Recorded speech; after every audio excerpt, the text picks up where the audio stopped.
Hello, everybody, and welcome to another edition of the Knicks Film School Pregame Show. My name is Andrew Claudio, a.k.a. GMAC. It is time to preview another Knicks matchup, this time on Wednesday night against the Philadelphia 76ers. I hope you all enjoyed 2 days away from Knicks basketball after licking our wounds over the weekend when they went to Cleveland on Friday night and lost by 37, the worst loss of the Tom Thibodeau era. And then an improvement, getting blown out by only 13 at the final buzzer, but what was largely not a close game against the Boston Celtics on Sunday. Look, it's been a lot over the last couple of days where I think this fan base has needed a couple of days away from falling to 0-7 against the top three teams in the sport.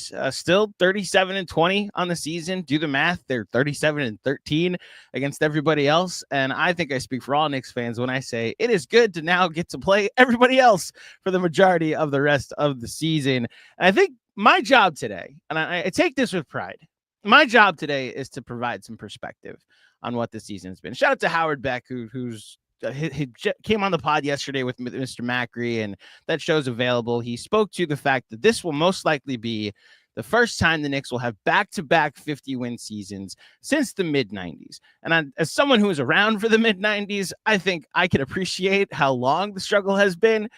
So there's that perspective that we have to add. But then there's also, you can look elsewhere to see teams actually having struggles this season, and you can realize that maybe it's not that bad where the Knicks are at the moment, that them being 37-20 is improvement over a team that came in with championship expectations and is 20-37 on the season. We are here to preview the Philadelphia 76ers and what's gone wrong with them this season. And joining me to do that, I had to go someplace that it's unprecedented, how the vibes that are going to come out of this guy, hopefully, from the You Know Ball podcast, Mr. Trill Bro Dude. You could tell by, if you're watching on YouTube, where his attention has been lately to probably get over what the Sixers have been. But Jalen Hurts Super Bowl MVP is his headline now, which is, I'm assuming, how you're dealing with the Sixers these days. Trill, how you doing? Welcome to Knicks Film School. After every Sixers game, you can always just go watch the Cooper DeJean pick six. Yep. That has been my coping mechanism. Luckily, every week during the playoffs, I had a friend who would reach out and say, they can't leave me with the Sixers. Every time it looked like that Rams game looked like it was going to be close. Mm-hmm. They almost lost. And the final week, he said, they can leave me with the Sixers as long as we have a Super Bowl ring. So that has made this Sixers season much more bearable. We talked a little bit about it pregame. The vibe in the city has been on 10. Like, everyone has been very happy. Obviously, we just had the parade, all of that. I think the fact that the Sixers, many people in this city would sacrifice the Sixers in general for the Eagles. It's a football town. It is Eagles 1, and then usually 2 is Phillies or Sixers, depending on who's better, and then Flyers below that. But I think the large majority of Philadelphians would say, look, things are going poorly for the Sixers, but the Eagles won. And at the end of the day, that's what the large majority of people care about. So, not to bring our convo from before we went live too much onto here, because that's not fair to the guests, but you did mention that you lived in New York for a little bit. What would you define New York as? Like a football town, a basketball town, a baseball town? What would you define us as? It's funny because my sister-in-law, she lived in New York and she moved to Philly in the last few years. And she has said, well, it's so different in New York because people don't care as much about sports as they care about sports here. And I was like, well, no, that's not true. There's just a much larger population of people. So it's spread out and you don't see it as much in the way that Philly is much more condensed. I would say it's hard for me to say because when I lived there, the Knicks were not good at all. I lived there from 2014 to 2017, but I did get a kick out of the fact that, like, I think I lived there for 3.5-4 years. And the entire time that I was there, I met one Nets fan, maybe two Nets fans the whole time I was there. Everyone was a Knicks fan, or they were fans from, transplants from other areas. But the large Can I jump in? Yes. I've lived in New York. Let's see, I'm 36. So for about 31 years of my life, I lived in Virginia for college, but I've lived here for the majority of my life. I think I've met maybe twice as many Nets fans as you have, and I think they've all been on this podcast to preview Nets games. Exactly. As far as I'm concerned, you might have. They might be the same one. Our ongoing joke is that we have all 7 Nets fans listen to Ball because we somehow got into a Nets Discord, and we ended up being the most popular non-Nets podcast. So also Sean Marks has brought us a lot of slop over the last few years, as you know. Yes, the Mikal Bridges trade. But just in general, I mean, it's hard for me to say because when I was there, the Mets were in the World Series. So the city was pretty electric for that, but also the large majority of people that I knew in general were Yankees fans. So my grasp on it isn't great. I guess I technically, what would you say? Because I'm not even, I guess football, but football's kind of the default for like the large majority of America, I feel like. Well, so the tough part with the state of New York football right now is we're talking like the Giants made the playoffs one of the last Eli years with Odell, and then they made it that one Daniel Jones year that might have set the franchise back because they then had to pay Daniel Jones. And I'm sure that makes you happy as an Eagles fan, but the state of New York football is so bad at the moment. Sure. There's just it's the top of the draft, and that doesn't even guarantee anything. The Jets have the longest playoff drought in North American sports of the 4 major teams at the moment. And again, if they were to get a quarterback, there's no excitement around it because the likelihood is that quarterback is going to go elsewhere and find success. Shout out to Sam Darnold and Geno Smith. I would say. Not like New York's not a front running city. Like the Knicks fans, Jets fans, Mets fans, they definitely not. They live and die with every pitch, every jump ball, and every pass. But when New York is winning, I would say like the majority. So what I've landed on is that it's like a 50-80-20 type of thing, or a 50-30-20 thing. Mm-hmm. So because there's so many teams, you have to split it into like who's good. So if the Yankees are in the World Series, half the city, like 50% of the city is Yankee fans. And then there's 20% that is like transplants that are like, oh, New York is electric right now. I'm going to jump on this for a bit. And when the Mets are in the World Series, to speak to your point, 30% of the city is like that. And then the other 20% jumps on. So you get half the city. There's no Mets fans rooting for the Yankees and then vice versa.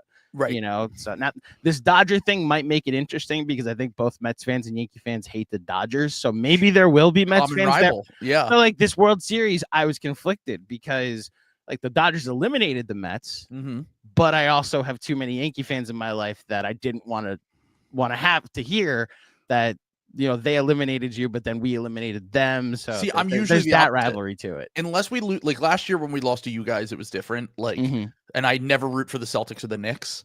But if we lose to a team, like I rooted for the Raptors when they beat us that one year, because I actually thought it would make us feel better about our season and make it more likely we would run it back. And guess what happened? We didn't do that at all. The Raptors won the finals, and the Sixers still cut off their nose to spite their face. So that's just kind of how it's been here with the Sixers in general for the last over a decade now. I'd say it's probably telling how the Sixers season has gone that we're 10 minutes into a Knicks Sixers preview, and we've barely talked about the Philadelphia 76ers. I've been trying to avoid it at all costs. And you did a good job because you got me thinking about the city breakdowns at this point. Look, I'm a bit of a hater when it comes to the city of Philadelphia. I have earned that reputation with Sixers games in the past, and you know it's going bad when even I'm going to my empathetic side, and I'm like, damn. You know, what's happened over there this year is the very definition of a season from hell. I guess the first question about the Sixers I'd ask is like, is it over? Like, is the process era over for you? Or do you just write this off as like literally everything went wrong that could go wrong and we could go back at it again next season? I'm kind of more on the first one. I think there are still people in the fan base that have hope because it's weird for a team that just drafted maybe the best player in the draft outside of the lottery in Jared McCain, who looked like an absolute star in his rookie season before he got injured, and a team that has another young player in Tyrese Maxey, to have such negative vibes, such pessimism around the franchise. But when your best player, a former MVP, a guy who has been the best Sixer of the last, 15, 20 years, goes down with another injury. I mean, just an injury that they can't seem to manage in a way that it's been over a year since that injury occurred. And it was always a possibility that he was not going to react properly to the surgery that he had last year. The long-term ramifications of the meniscus surgery that he had, by the way, the third time that he's injured that same knee with the meniscus, there was always this possibility that he could never get back to a level where the knee is stabilized. And everything to me has always come back to Joel Embiid, like in terms of if I have any optimism about this team long-term, winning playoff series, getting anywhere, doing anything meaningful, it always came down to Joel and his health. And unfortunately, it seems like this could be the beginning of the end for him. Maybe the beginning of the end for him was a year ago. Maybe it was 2 years ago. But I had a whole thing on this yesterday where we released a podcast called "Is This the End for Embiid?" And I said, like, there's really no historical precedent for anyone his size with his injury history and what he's going through right now ever coming back and being the same. Like, can you come back and have a Kawhi Leonard, like you're good for a month or two? Yeah, absolutely. Blake Griffin had one season in Detroit where he was like really good after fighting through all these knee injuries. There are examples of guys having, outlier but the large majority, if you look at NBA history, is littered with like Bill Walton or, these guys that might at some point have a role, but they're not an MVP level player. They're not an all NBA level player.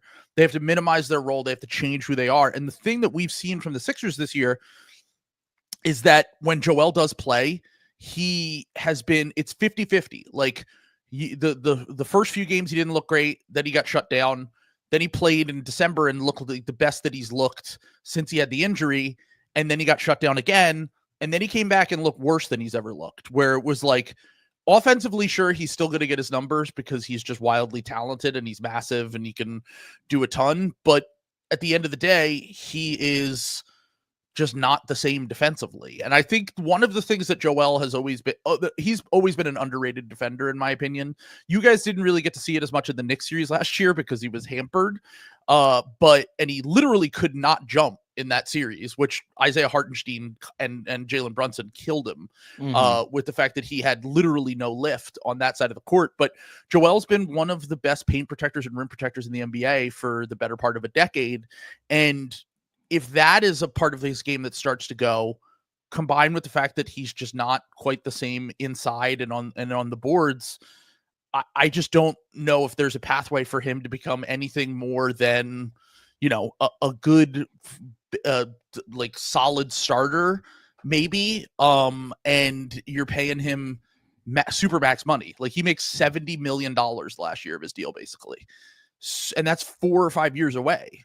So that's why I feel so pessimistic about the outlook of the team right now. So the interesting thing is, like, that's the Embiid angle of this. And I guess it's the only one that truly matters because the ceiling of this team goes as his health goes. And even if you wanted to go to a Bill Walton example where he comes back and he's like a 25-minute player that is just elite for those 25 minutes, plays 50 games, and is more so like, did you hand the keys over to Maxey? The question I sent you in the rundown was like, what are fans frustrated with the most? And I guess because you have a history with Embiid, it's less frustration and it's more like in the grief process, you're at acceptance. Like, oh, yeah, this is probably how it always was going to end with Embiid. The Paul George angle of this is just so fascinating to me because that was the one thing when the offseason hit and the Knicks were doing what they were doing and we had just had this back and forth playoff series. When I saw that Paul George then went to the Sixers, the reaction was basically, oh, so this is going to be a rivalry we see for a while, maybe in the second round, or even the third round in the future.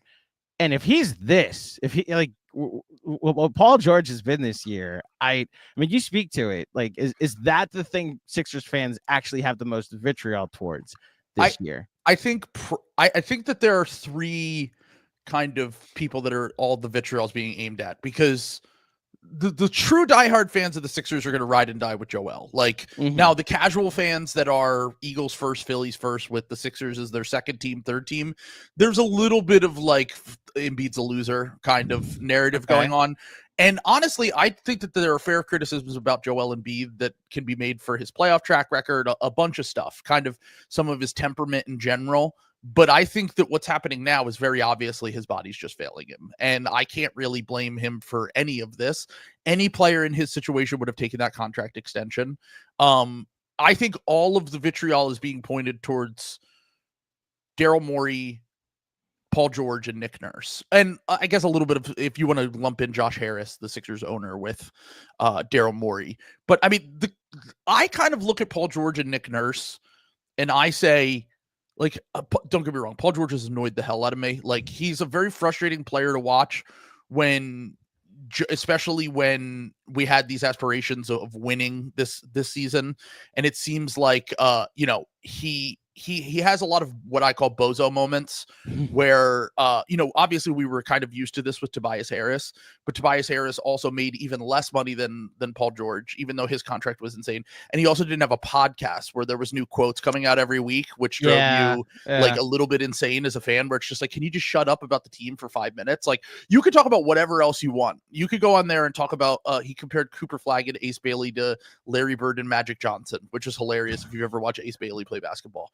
But you could do that. It's just when it's like you're in the locker room and like you're saying like, oh, this team doesn't have championship DNA. Like, you wouldn't know anything about championship DNA. Like, you've never been a part of a championship team. Like, now, is he right? Sure, of course he is. It's obvious from the outside. They're not even going to make the play-in. Of course they're not a championship level team. But there are just things where he's constantly putting his foot in his mouth, where that stuff annoys me more than like the fact that like he's disappointed on the court, because it's on the Sixers front office to sign this guy and give him $50 million a year at his age when he was already showing levels of decline the last few years. Expect a player who could, carry the team, carry the franchise without Joel Embiid, when him and Nick Nurse both signed up to come and coach or play with Joel Embiid. And like, that's my big thing is, I think everyone's frustration should be pointed at Daryl Morey and the front office, because the thing that I was losing my mind about going back to 2023 at the deadline, they could have made a move to try to get like another role player to fill out their rotation. And they decided to dodge the tax instead. They traded Matisse Thybulle for the other McDaniels brother, and they used it as a way to be like, hey, look, we're getting a rotation player. Yeah, we traded Matisse, but the reality of that, we knew at the time, it's even more obvious now, they were dodging the tax. They were never going to pay the tax. And then that offseason, they showed their colors again when they let James Harden go. They refused to trade him for a while. They sat on their hands so long that it allowed the Celtics to trade for Drew Holiday when they could have taken the assets they got for James Harden, traded him for Drew Holiday, thrown themselves in front of a trade that basically made the Celtics unbeatable. And they have now... Then they decided to punt for the second time in 3 years, by the way, because if you go back to the Ben Simmons season, they did the same thing. They decided to punt on a prime year of an NBA MVP. And historically speaking, if you have an MVP on your roster, regardless of whether you think Joel Embiid is a playoff dropper, regardless of whether you think that you never would have won a championship with him, you have to do everything to maximize those seasons. And what the Sixers did was in 2 of 3 years, they decided to basically punt on those seasons. And the third year, they dodged the tax. So that tells you what ownership and that tells you what the front office's priorities truly were. And all of this, to me, in a way, is a little bit of karma for that. They thought they were the smartest guys in the room. They thought they could get away with this. And now Joel might be done. And Paul George has they have 2 of the 5 worst contracts in the NBA, arguably the 2 worst contracts in the NBA right now. Well, the Bradley Beal one would be the only one that no trade clause. Yeah. But if that's your top 3, that's a strong top 3. Exactly. Yeah. Like the fact that we are even talking and comparing these contracts after the way that the offseason went and the way that I literally was like, I have to hold the L. I was wrong. They righted their wrongs, because I screamed for a year and a half that it was a stupid plan, that we were never going to get someone that mattered. And then we got Paul George. And we cleaned up on the margins by bringing in guys like Yabusele, Caleb Martin, Kelly Oubre came back, blah, blah, blah. But at the end, and they nailed the McCain pick. But at the end of the day, the only thing that matters is Joel Embiid. Yeah. Like once again, I don't care about your opinion of Joel Embiid. If he's your best player, you need to maximize the years that you had. And it was a constant, always shuffling in and out of different stars. It was a constant, never investing in, like, bro, we were playing Wash PJ Tucker in a playoff. He was our 5th starter in that playoff series. Like, I don't even, like, Tobias Harris, like, I think that stuff gets a little bit overblown. Like, yeah, he was bad at times. He got paid too much money, but like he was, at least he was like a starter level NBA player. Like, we were playing legitimately like the corpse of players in the playoffs.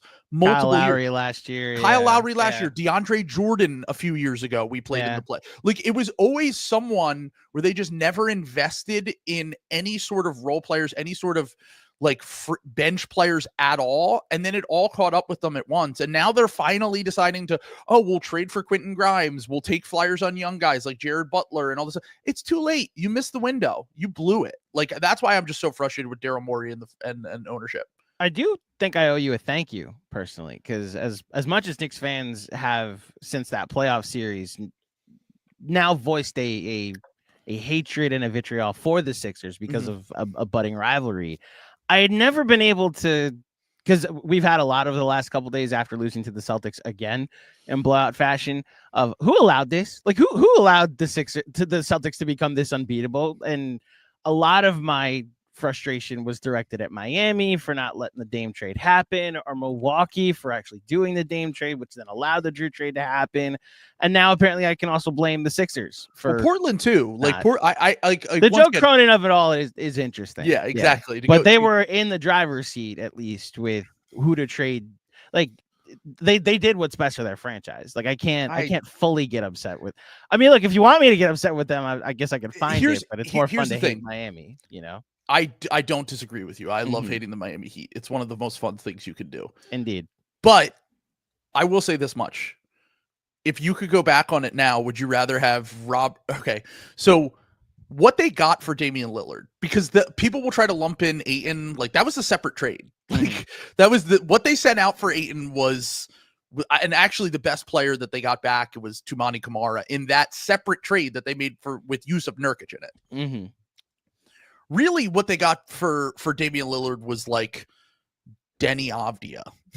Yeah, which may end up being he's a good player. He's a decent player now. But like, if you're trading the best player of your last 15 to 20 years, and the best player you get back is Denny Avdia, now the argument for me comes down to, like, if Miami was willing to trade Tyler Hero, and you like, would you it actually is an interesting debate to me. Would you rather have Denny Avdia or Tyler Hero? Because on one hand, you could say, you know, obviously Tyler Hero made the All-Star team this year. He's still 25 years old. Like, he's one of the best shooters in the NBA, blah, blah, blah. But at the end of the day, if your goal is to contend and win championships, what does Tyler Hero's role look like on that kind of team? Because every year Miami made a run in the playoffs, he was injured usually, like outside of the bubble year. Like, he didn't really play much in those games. So we don't really know what he looks like with high-stakes basketball. Whereas Denny, at a minimum, you know, he's probably a third or fourth guy on your team, but he could probably be a key part of a contending team at a minimum. I guess the counter I would ask is, do you think you could get more back if you were to flip Tyler Hero when you're ready to contend? Or do you think you'll get more back for Denny as a result? That's a good question. Because the reason why the Sixers weren't even in on the Dame trade was because they wanted Maxey, and the Sixers said no. Right. And they said, we're not trading. The correct call. Yeah, sure. It was the right call. But also, like, I remember at the time, Dan Le Batard, and I made fun of him for this last year, and now it's starting to balance out a little bit, was Dan Le Batard was like, well, Tyler Hero is just as good as Tyrese Maxey. And Tyler Hero made the All-Star team this year. Like, look, like, it's easy to make fun of Miami and make fun of whatever, but like, them believing in Tyler Hero turned out to be like the right thing at a minimum. And I think that a long story short on all of this, going back to the Drew Holiday trade, that was an opportunity in time that so many teams could have given up real value for Drew Holiday. And this is why Brad Stevens is the best GM in the NBA, is because he saw an opportunity where he said, Malcolm Brogdon doesn't want to be here. We already traded him once. His body is breaking down. Robert Williams, we just signed him to this extension, which looks like a good deal, but by the way, he never plays basketball games. And then we're going to throw in one pick that was decent. It was the 14th pick in last year's draft. And then one pick that's far out that we have Jason Tatum and Jaylen Brown, who are still fairly young. And we'll give up this pick that's in 2029 when they're still, in their early 30s or whatever, late 20s, early 30s. And everything's going to work out for us. And we got Drew Holiday, who instantly made, like I said, like would they have won the finals without Drew Holiday last year? Probably, but like it's not like I'm not as certain, to be honest. Not as certain. He completed a defensive angle of the team, and like what they lost in Marcus Smart, they gained in Drew Holiday. That's the element of it. Exactly. And like he was the thing about when they because they lost Marcus Smart. That was one of the reasons that I was like, well, Porzingis is never healthy. And by the way, Marcus Smart has barely played basketball since they traded him. Which they always seem to sell high at the right times. But the long story short on this, the reason why when they got Drew, I was like, oh, great. So you basically just got Marcus Smart, who's not going to miss open shots. And that's exactly what happened. Like he, in the Eastern Conference Finals, like he made the shots that Smart usually misses. And like you said, he made their defense even stronger, and it made them, virtually a perfect modern basketball team. And it makes me want to pull my hair out. I got to give you credit, and this is where I'm going to reset and remind everybody to subscribe to the Ball podcast on YouTube. Again, we're half an hour into this pod, and we've barely talked about the Sixers. Yeah, you're doing an outstanding job of I derail every conversation. Well done. I appreciate it. What do you say to Knicks fans that view Joel Embiid as a villain?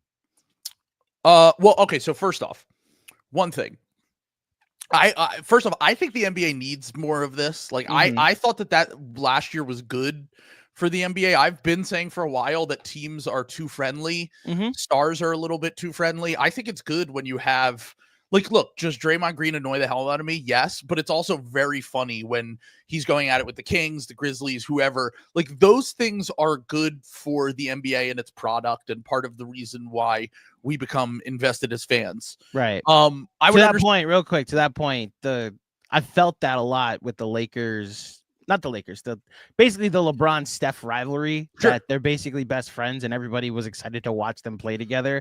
And the Olympics, like, this is our rivalry right now. These guys that enjoy playing together. You know? A decade ago, they hated each other, and now they're cool. Like they're BFFs. Yeah, like exactly. I've always wanted to play with you, Steph. When back in the 90s, it was tough to see like Patrick Ewing play with Michael Jordan in the Olympics. Because I hated Michael Jordan. And now it's only really become fan bases versus stars. Like you guys have Trae Young, you have Joel Embiid, like you have these heels that, whether I think some of the Knicks fans' hatred of Joel Embiid is legitimate. If I were not a Sixers fan, there would probably be things that he did that drove me insane. But also, I do just want to put this out. I brought this up on Ball before. Every other fan base can make the jokes about the Eastern Conference Finals with Joel Embiid. You guys are one of the only teams in the NBA that have a longer Eastern Conference final streak than us. So until you make the ECF, I just need those jokes to chill for a little bit. So I don't even make ECF jokes about Joel. It's one of the reasons why last year was annoying, that the Knicks injuries happened the way they did, and they were a game short, because then we could make said jokes that they made the conference finals. I was praying to play you guys in the second round because I was like, please don't play them in the first round. They're going to be, they're hitting their stride right now. They're going to be somewhat healthy. And then exactly what happened was, because this happens with every Tibbs team, where it's like by the second round of the playoffs, the minutes catch up with you, the injuries start to stack up. And I was like, please get them in the second round. And then you guys fell apart in the second round. The only counter I'll give, and this is like, I do think there's a Tibbs minutes discussion to be had. I don't blame him for last year's. Well, Mitchell Robinson falling short. Mitchell Robinson, this is the Embiid thing where, like, yes, that was a dirty play on Mitchell Robinson. I'm not defending that. I at the time I said I thought it was not cool by Joel to do that. Should have been ejected. Yeah. In a different world where it's not game 3, he probably gets ejected. Yeah. He probably does. Yeah. Yeah. He had a stress fracture. That is not the injury that happened, was not because Joel Embiid pushed him over. The injury that happened was because it literally is a load thing on his foot. Now he has a long injury history, blah, blah, blah. Yeah. He was also playing like 15, 20 minutes during the playoffs. Sure. So that is fair. That's fair. Overuse injury. That's fair. That's absolutely fair. I don't disagree with that. I do think that there is, especially like the Josh Hart one specifically was the one that stood out to me, where Josh, I think he led the NBA in minutes. I think he had sat like 8 minutes in the in the Pacers series or something. He hadn't stat. Yeah, so the Josh Hart injury was in game 6. He got elbowed in the stomach and he strained something like an abdomen, or I forget what the exact, might have been an oblique. Sure. But look, if you want to say that game 6 of a series he was being overused when a first quarter injury happened, fine. I just like the Tibbs. It's one injury that if you want to point to, it's Tibbs' fault, and it's Anunoby. And if playing OG Anunoby over the hamstring, right? Yeah, he pulled a hammy on a fast break. And if you want to say that's an injury to a guy with a consistent injury history as well, then I'll concede. We had one of the famous Twitter doctors on the pod, Brian something. Sutterer? Yeah, we had Brian Sutterer on the day after the injury happened, and he was like, he said it wasn't an overuse injury, and I was like, okay, I'm just gonna take your word for it because then it helps my narrative. Look, he knows way more than me. I watch his videos because he's basically my best friend. I don't know him at all. Okay. But I don't know. I literally don't know him. But Joel gets injured so often that I'm here's my close personal friend. Roster construction. Here's my close personal friend Brian Sutterer, who I constantly watch his videos and know everything about his life. No, but it's the Anunoby injury if you want to point to one. That's fair. And as a result, I think they ran out of guys. I'm not an anti-Tibbs guy. I think Tibbs is a great coach. I think that we're in a moment right now in New York where that reputation might be shifting, whether it's deserved or not. You talked about this earlier with the Knicks. Mm-hmm. Their fans are being a little baby mode right now. I gotta say, I say this as someone who was a baby about the Sixers for years. And also, I always make fun of Eagles fans because I'm like, we're fucking spoiled as shit. Like, they're like the Celtics fans of the NFL, where it's like, oh man, we have to cry every week because we didn't win by 40 points. We only won by 7 or whatever. The Knicks this year, like you said, back-to-back 50-win seasons. First time since the 90s. First time since the 90s. They made 2 major trades. Maybe a little bit reactionary because they lost Hartenstein and they were so patient for so long and blah, blah, blah.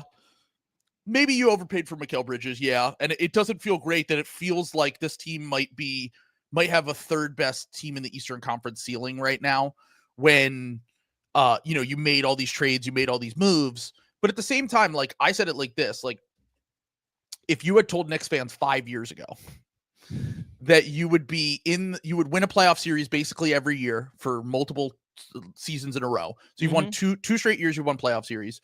You would get the best Knicks since Patrick Ewing in Brunson. You would get an all NBA level center for, by the way, like outside of the Mikal Bridges trade, I think it's kind of inarguable. And I didn't love the Quentin Grimes trade, but that's like kind of more of a fringe trade than anything else. The major trades the Knicks have very obviously won. It's inarguable. Like I think the Karl-Anthony Towns trade was a huge win. I think in retrospect, the OG Anunoby trade is a fleecing. And I think that the Josh Hart, Cam Reddish and a protected first. Yeah. Now I obviously understand it's frustrating game to game when you're watching them go up against the best competition in the NBA and they're 0-7. I think you said earlier. Yeah. But at the same time, like, there's a chance that there's still a world where injury luck breaks their way this time and they make it to the Eastern Conference Finals. I don't think they could beat the Celtics, but the night that the Cat trade happened, we did a stream where I was basically like, I obviously think the Knicks won the trade. Like they got the best player. Regardless of your opinion of Karl-Anthony Towns, like he's a massively talented player who at times can look like a top 10 player like he did for you guys this season. But the night it happened, I said, I don't think there's any chance they could beat the Celtics. I think if anything, this made their chances of beating the Celtics even worse. And I didn't feel good about their chances to beat the Celtics before, but this is not something that you turn down because you can't beat the Celtics. Guess who also can't beat the Celtics? Literally every other team in the NBA. The league. Yeah. This has been my whole thing. It's like, I think that the reason why I'm so frustrated as a Sixers fan is because we had the window in between the end of LeBron and the beginning of whatever the Celtics team is in the Eastern Conference. And like, yes, we played the Celtics and they beat us multiple times in the playoffs, but those Celtics teams were not this Celtics team. Yeah. And that's the frustrating part from my perspective as a Sixers fan. Like, we had a window, we had an opportunity. We should have beaten them 2 years ago in the playoffs, and we didn't. And the from the Knicks fan perspective, like, you just happen to be catching, obviously the Cavs, it seems like they kind of have passed you guys as well this year. But I just look at this right now and I go, the Knicks have had the most success that they've had, like you said, since the 90s, and no one can beat the Celtics in the Eastern Conference right now. Maybe the Cavs can, but we'll see. I still think I would take the Celtics in a playoff series. And to me, that's like, I know it's frustrating because you pushed in so many chips, but like this team's going to have, like, they're going to have their opportunities. And like, I don't really view this as like the end of the window. I think this is like the start of the window. I agree. It's just in all of those situations that you point to, the Cavaliers, the Celtics, even the Sixers, that the coaching change has happened, you know, and I think that's what Knicks fans are starting to have a conversation about was Tibbs great to set the culture and create the floor that you're a playoff team every year? And then you're having the conversation about, like, it's why the minutes thing is a conversation about, do his teams just consistently wear down come playoff time? Like, Julius Randle was injured 2 years ago in the playoffs. So what you're trying to say is that he's not the Joel Embiid of coaching? That's high praise, if so. but what I'm saying is like, oh, okay. So you're saying so my friend who's a Tibbs defender has basically said, I would say up until this year, you could probably make this argument, but this team's too talented to make that argument. Like when he did it a few years ago with that team with like Julius Randle and RJ Barrett. Oh my God, Elfrid Payton, Reggie Bullock, and they're a 4 seed. Yeah, right. Yeah. His argument was basically like, you're getting mad at Tibbs because he overperforms in the regular season. His teams are underperforming in the playoffs because they're not that good. Now, I don't really think you can make that argument because this team's just way too talented to make that argument anymore if they fail in the playoffs. This is a conversation I've had for a couple weeks with some people that like, they're probably a 53, 54 win team on paper anyway. Like any other good coach. Now, like I don't think the Knicks will move on from him unless they lose in the first round, or if it's a second round sweep to the Celtics where it's been as competitive as we've seen, then maybe they have a conversation. I just think Leon has a lot of trust in him. I also don't think Tibbs has been like that awful this year. Like they're fourth in offense right now. That's dropped a little bit recently because OG Anunoby was out. And that really is this stretch has really been the one that's caused people to turn on Tibbs because he leaned into some of his defensive principles. And it's like, I'm going to start Precious Achiuwa at the 4 because it helps me create a baseline defensively and helps my rebounding, which is more preventative rather than like going on the offensive. You know, like let Deuce McBride be your starter, which every single lineup Deuce is in is through the roof on cleaning the glass, you know. And these 2 games over the weekend, whenever we saw Precious on the floor, they just, the Celtics and the Cavs just ignored him. Yeah. And so it's that, like, we went through this last year where for 39 games, honestly, the game the Knicks played the Sixers last year on Sunday Night Basketball, the Nick Nurse just said, just ignore Precious Achiuwa. And I believe the final score was 79-74.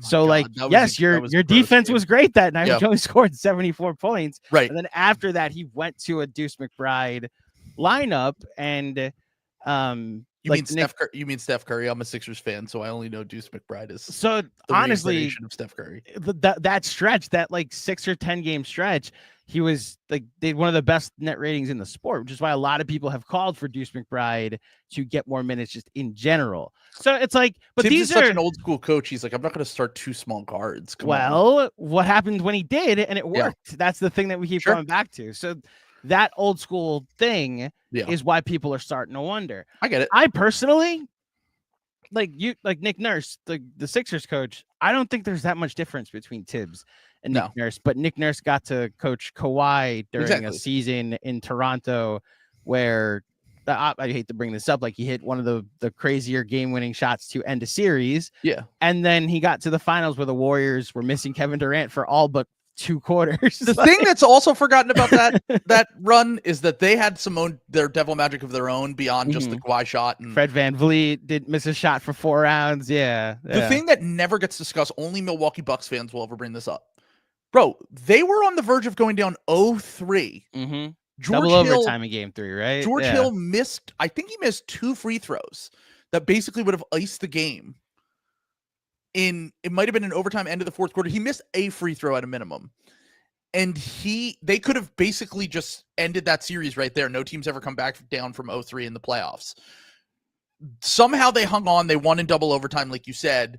They make the series 2-1, and then they win out from there. They get to the finals. They win.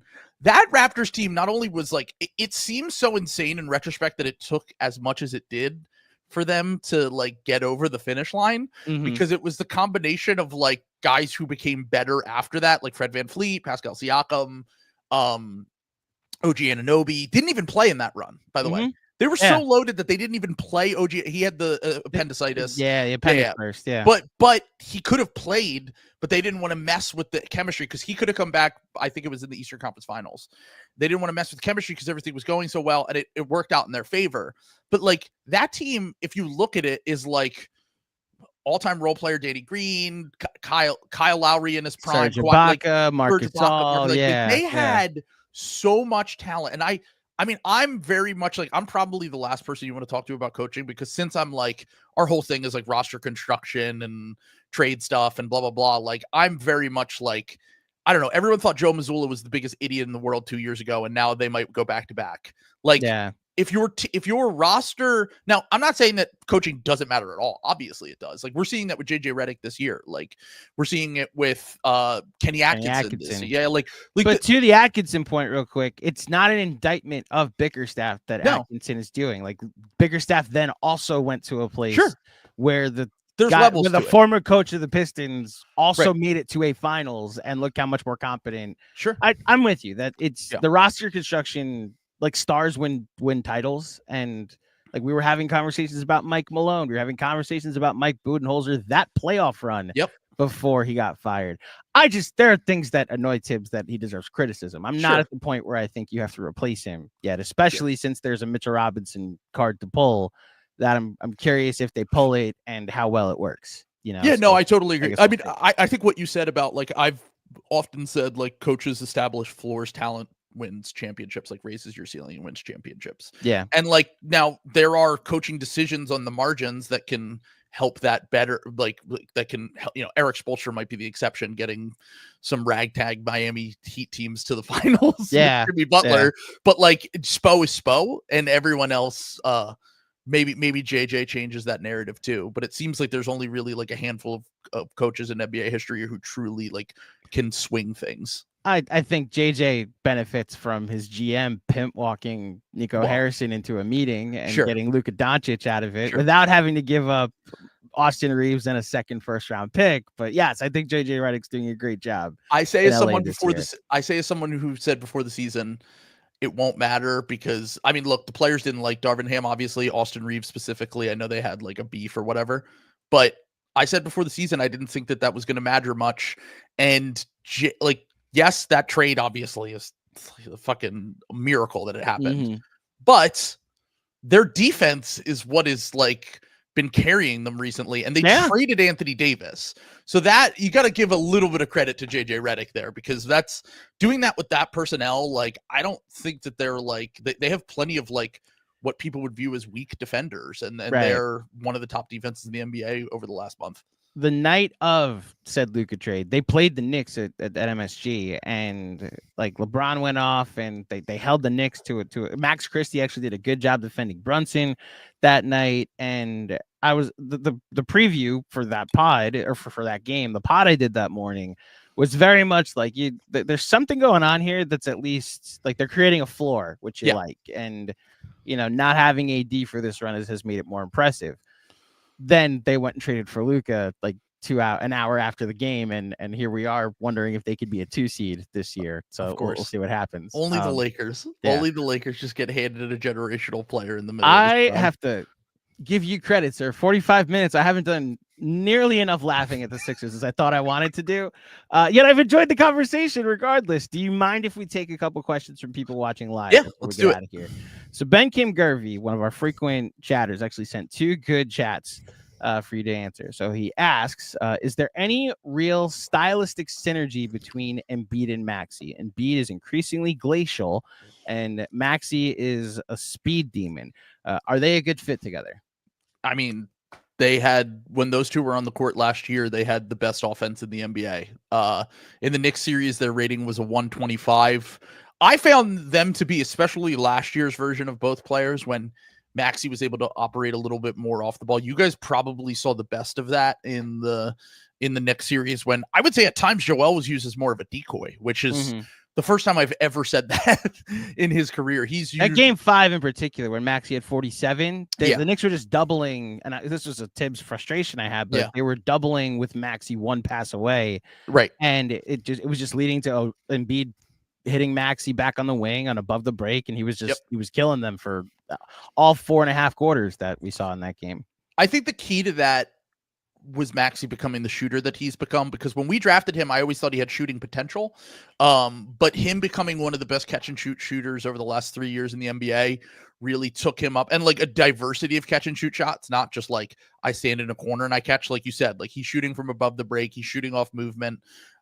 He honestly, I think that if we had gotten 3 or 4 years of this Joel Embiid Maxey pairing, it would have been, I don't know, he's not, Joel isn't Jokic level on offense. I don't think that anyone is, but I think that it would have been, they would have had a run similar to the Jamal Murray Jokic run, at least maybe the bubble run where they got to the conference finals 1 year. I mean, that pairing was looking like it was going to be one of the best in the NBA for all of last season.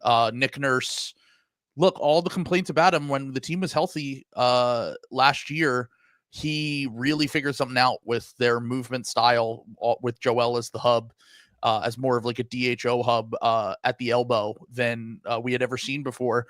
And it seemed like that was kind of the perfect pairing for what we needed, but unfortunately only lasted like 40 or 50 games.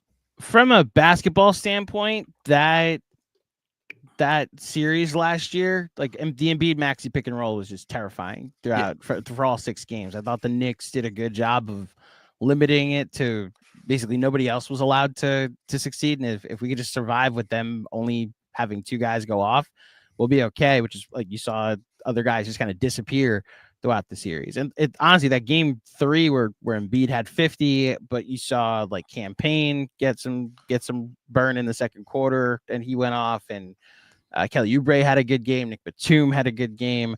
And then game 5, was Maxey really going off. But like even game 6, we got a Buddy Hield game out of it. And man, it's why this season's been so, like, I missed the Sixers to an extent. Like I missed that rivalry. I was looking, like I circled the Sixers on the calendar for all of these matchups. And your favorite op. Legit. And you know what's funny? Going into the playoffs last year, and honestly throughout last season, when it looked like that this could be a potential matchup, it was weird because obviously you have the Giants-Eagles rivalry, and it's complicated, my relationship with we could quote that rivalry. Yeah, well, so like, but throughout time, sure. And obviously Mets it's Phillies flipped is on its a head thing now, but yeah. So the Mets Phillies is a thing, and I had like an animosity for Philly as a result, but I never had anything towards the Sixers. And then the playoff series happened, and I wanted blood by the end of it. Well, that was the first year that both teams were good. Yeah. Well, so the first time they had even played each other since what, 1990 was the last time they had played against each other. In my lifetime, it was the Knicks were good, and then they were bad during the Iverson era. Mm-hmm. And then we went into the process when you guys had Melo. Mm-hmm. And then it's just always been, but that was the first year that both first 2 to 3 year stretch where we were consistently making the playoffs at the same time. Right. There's never been a rivalry because of that. Like, it's always been one team's rebuilding when the other team's competing. And this was the first time that it lined up. And I guess that must just be the synergy of the history of the teams, is that now we have to go into a rebuild, and you guys are going to be in the playoffs every year. And then a few years from now, when you guys are rebuilding, we'll be back in the playoffs, I guess. I'll say though, like, I felt the way you did, that like all rivalries are back. Like I hadn't hated a team, a player like that. I sports hated a team, a player since like Reggie Miller, like nobody during the Melo era ever reached that extent because everybody was chasing the Heat. And even the Trae Young thing, which is so blown out of proportion, like you said, that was a Knicks team that had like Reggie Bullock and aging Derrick Rose and Alec Burks game. Yeah, like that was the team that the Hawks beat in 5. So trade dominating that team was not. Oh, don't worry. I've convinced myself that if we had just kept Alec Burks, we would have beat the Hawks because he would have had that there you go. Because we lost to the Hawks. That was the Hawks year we lost, I'm pretty sure. Yeah. It was. Yeah. I would argue Ben Simmons taking layups would have gone a long way. That's a bit of a cheap shot, but I think or cheap shots at Ben Simmons. Well, or Doc Rivers just benching him for Tyrese Maxey when Tyrese Maxey literally saved the series. This Game 7, people forget that because Game 7 wouldn't have even happened if Ben Simmons got in foul trouble in Game 6. And they benched him. So I forget that part. Yeah. Maxey came in off the bench and was a rookie and I was like, this is the best I've ever seen a rookie look for the Sixers in the playoffs. And then he went back to aging George Hill and Ben Simmons in Game 7 and we lost. So coaching matters. See, look at us. True. Full circle there. Folks. Fair. Last question. It's from Miles Johnson. Don't think they should, but based on their current position, would Trill consider moving Maxey to kind of reset the franchise asset wise? So I literally just did a podcast on this yesterday. Oh, I'm very torn because emotionally it would kill me to trade Maxey. He's been unironically probably my favorite Sixer of all time because it's a combination of things. He was my guy in the draft. Like I was like, I would trade up to get him. Like he's going to be a star. Like he reminded me so much of like all the smaller guards that I loved as prospects. Iverson, Kyrie Irving, all those kind of guys. Like, I mean, obviously they're different players, but those guys are more handle the ball shot creators. Maxey was more of a speed demon type with shooting upside, but he was my guy in the draft. And then he fell to us and we took him and he became an all-star. Like that doesn't happen. Yeah. And that emotionally would kill me. But just from like a logic, strategic standpoint, I think it depends on what happens with their pick. Because if they keep their pick from OKC and they get like the second pick in the draft, because if for anyone who doesn't know, they have a top 6 protected pick that they owe to the Thunder this year. So right now they're trying to tank to keep that pick. But even if they get to like the 5th best odds, there's still like a 40% chance they could lose that pick. Mm-hmm. So right now, I think they're trying to get to those like 4th or 5th best odds. They're really going to try to tank this thing to try to keep their pick this year. And if you've been following the draft, you know that this draft is very guard heavy. This draft is like Dylan Harper, VJ Edgecombe, like guys that are going to be like at most 2s. Like Harper might be a 1. And drafting McCain last year changes the calculus a little bit because I think it depends on if they keep their pick and who they draft there. And then on top of that, I think it's also what does Joel Embiid's outlook look like? Because I think they're going to use this year and next year to evaluate whether Joel Embiid can ever be a meaningful basketball player again. Yeah. And if they come to the decision that no, I think that everything needs to be on the table. And I think that like I said, emotionally, it would destroy me if we traded Maxey. But logically, I mean, look, he's going to be 25 years old later this year.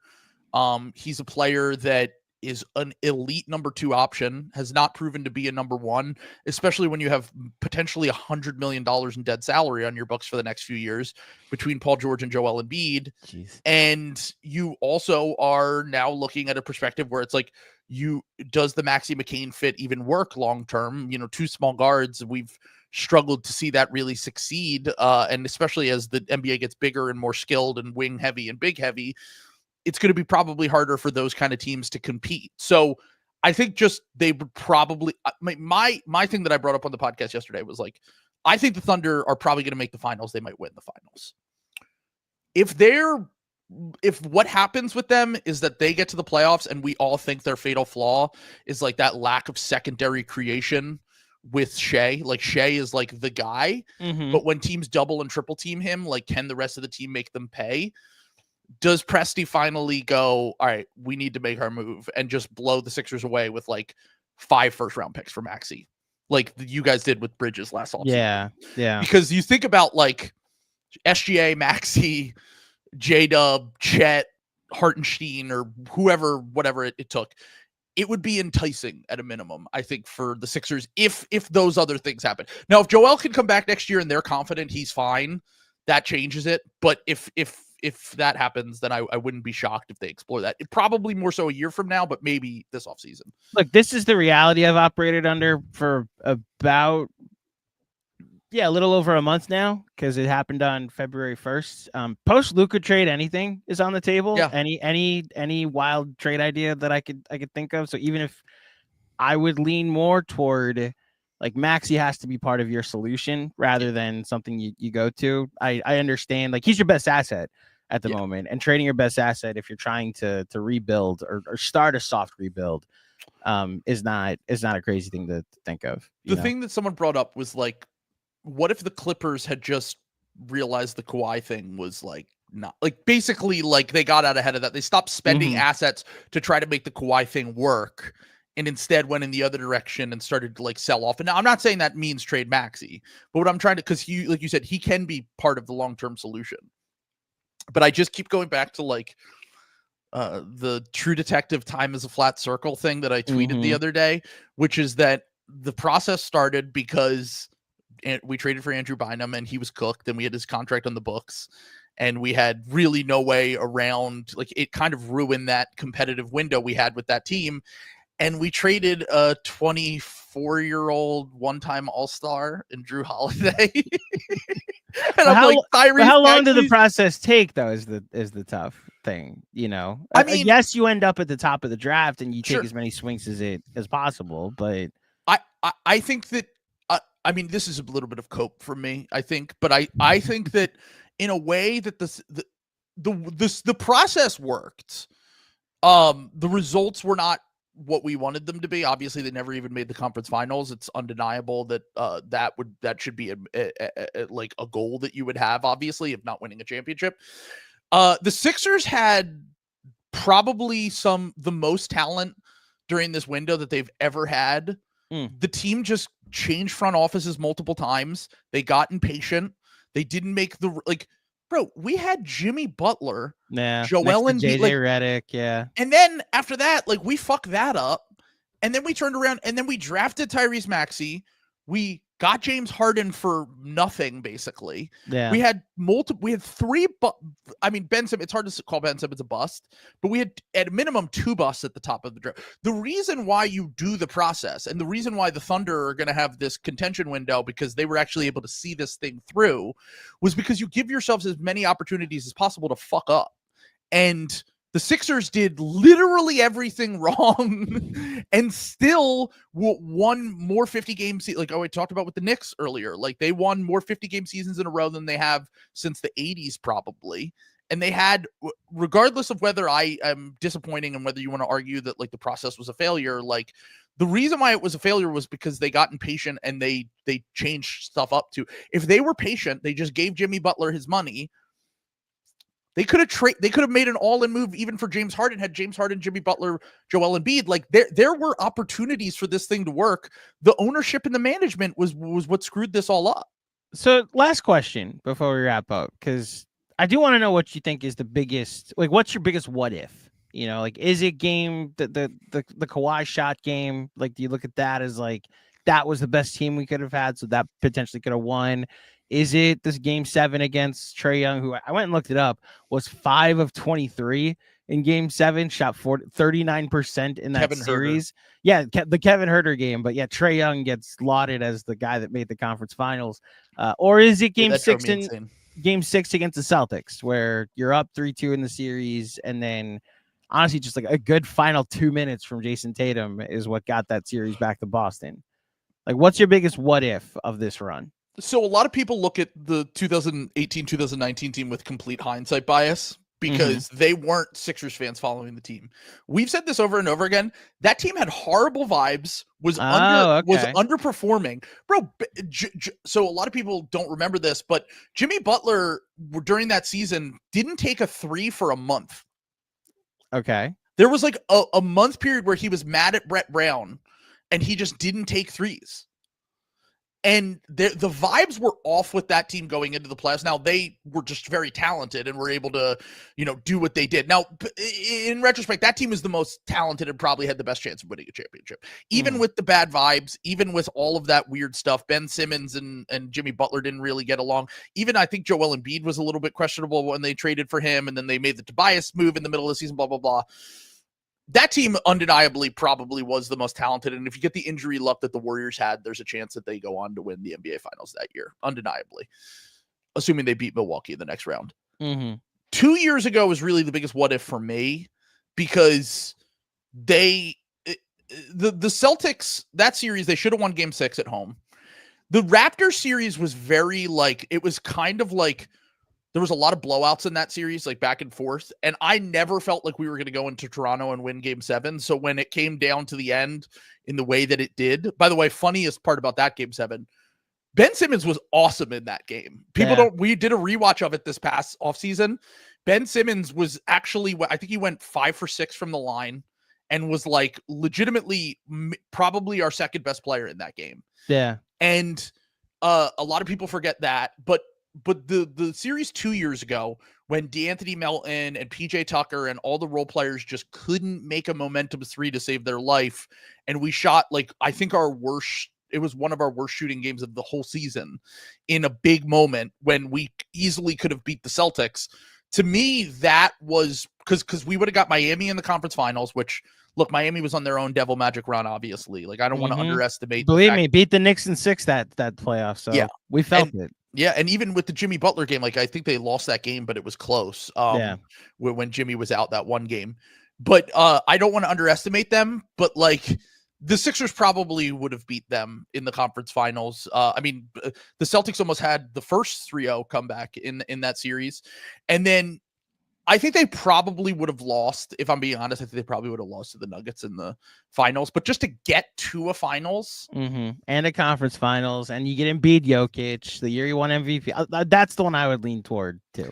And also, I have such, because of the way that the Ben Simmons thing worked out, and because Jimmy Butler was only here for less than a year, and, the Tobias Harris thing is just a whole thing in itself, I didn't really have much of a connection to that team. It was really just Joel. Obviously, the Ben thing at the time, we were still arguing for Ben because it was before he had his whole downfall. But in retrospect, looking back at this era, if Maxey and Embiid had made a finals, that would have been the most special to me, I think, especially because of the fact that although the narratives, oh my God, if he lost to Jokic in the finals after winning the MVP, the discussion around Joel has gone even just off the rails now to the point where it's the guy's body doesn't work and people are making fun of him. Yeah. He deserved a lot of the, especially during that season, he was talking a lot of shit. He deserved a lot of flack for that, but it would have been even more unbearable if we had lost to the Nuggets in the finals after he beat Jokic for MVP. There's levels to it, though, because to your point about what the Knicks are going through, or Knicks fans are going through at this very moment, expectations have now officially been raised for a franchise that had no expectations for the majority of this century. Yeah, and if all of a sudden Tom Thibodeau's not good enough for your team, you're in a pretty good spot. Even if a lot of that might just be reactionary because you're so focused on what your ceiling is. If the Sixers ceiling then became it's no longer can we just get to the conference finals so we get that monkey off our back, and it's we lost in the finals to Jokic in the year that Jokic won a finals, then it's different. It's a new level of you fell short because it's the final boss. And funny enough, you can at least point to that as the year you went to the finals. There's pride in that. Joel's career has been Patrick Ewing for a lot of people. A lot of people compared him, and that would have been him losing to Hakeem in the finals. Bingo! It's literally that. Yeah, but we didn't even get to live in that world. So yeah, that's kind of the reality of this. My friend always says, we're lucky we have the Eagles because they win every narrative battle. The Sixers will never Tobias Harris went to Detroit and it's a feel-good story and they're on top. The only narrative battle we've ever won was the Ben Simmons one when we traded him for James Harden, and it's because the Nets are the only one that could lose possibly more narrative battles than the Sixers. We've lost every other narrative battle forever. Bingo. Yeah. The Nets somehow having like the feel good fun team that got KD and Kyrie, then was like a shoe size away from potentially getting to the conference finals. Curse. And to just have it crash and burn because of once in a lifetime thing. Yeah, like COVID and city mandates and Amazon links and the teams just deciding they don't want to give carte blanche to their players anymore. It is a fascinating thing. But for somehow the Nets got strays on this pod, and in 65 minutes, Trill, we managed to talk enough Sixers. I could say that this was a preview of Knicks Sixers. We didn't even talk about the game tonight, which is fine. You don't have to talk about the game. I can tell you what's gonna happen. I can tell you what's going to happen. All right, ready? Tell me. The Knicks are coming off 2 of their most disappointing, worst losses of the season. The Sixers are the Sixers, and just got destroyed by Josh Giddey, Kevin Huerter, and Matas Buzelis. Yeah, that Bulls box score when I saw it, because I was recording a pod and then I stared at my phone. I was like, what is this Sixers score? Zach Collins was a plus 41. Mm-hmm. Yeah, like that was if you want to make an argument for letting Nick Nurse go, that was a pathetic performance, even with all of the things that have happened. Right. That's a team that's quit. Either on their coach or on the season. Yeah. Selfishly as a fan, and I know that the players would never want to do this, and I understand why they're competitors. Selfishly as a fan, I literally was cheering for the Bulls during that game because I need something to look forward to. And if this season ends up with us giving the 7th or 8th pick in the draft to the Thunder, this will be the worst season of my, because even when we were bad before, we always had our pick. And I could have the delusional optimism about we'll make the right pick, we'll have a future, the process, that all stuff.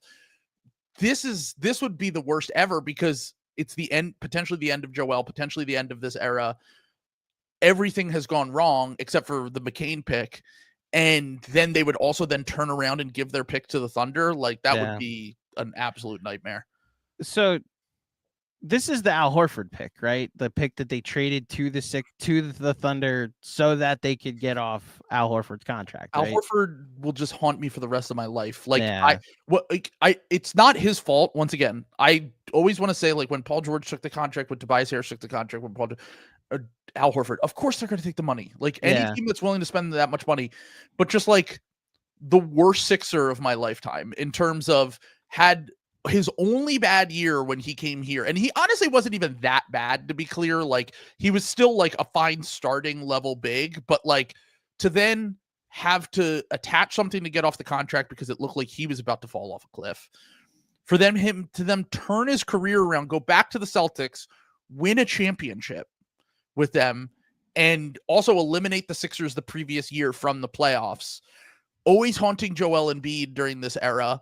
And then on top of that, now we're still paying for this contract that we gave out all these years ago, to the point where it probably made Daryl Morey afraid to attach anything to Tobias Harris to get off that contract so that we couldn't improve the team in the interim. That is just, that is nightmare fuel stuff. That, once again, they made so many moves like that where it's if they were just patient and they had paid the right guys, we wouldn't be sitting here having this conversation. So I'll just read the injury report and then people can do what they want with it. Joel Embiid is out. Paul George is available. He had a finger injury. Quentin Grimes, probable. Former Nick Quentin Grimes. Love him. He's one of the only players that I'm optimistic about. I was going to say, your evaluation of him so far. He's been great. He's exactly what we needed 2 years ago. So I'm glad that they finally traded for him when Joel Embiid is cooked.